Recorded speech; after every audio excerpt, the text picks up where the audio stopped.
ইবাদত করি একমাত্র আল্লাহর কাছে সাহায্য চাই মসজিদ থেকে বের হওয়ার পরে মাথায় দিয়ে বলে বাবা আমার সন্তান দেন বাবা আমাকে রিজিকে বরকত দেন আমার সন্তান সবগুলোকে লেখাপড়া করার জন্য পেনশন বাড়িয়ে দেন শিরিক না করে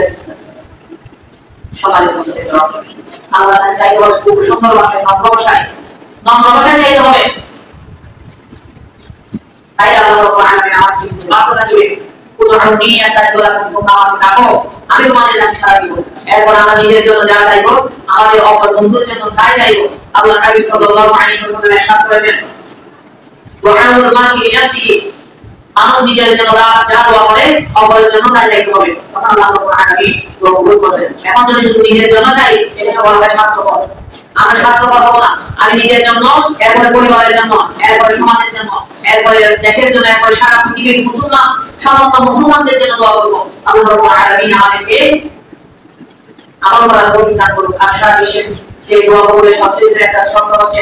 সারা পৃথিবীর মানুষদের জন্য দোয়া করতে হবে সারা পৃথিবীর মানুষদের জন্য দোয়া করার তৌফিক দান করুন আল্লাহ রাব্বুল আলামিন আমাদেরকে আমল করার তৌফিক দান করুন সকলকে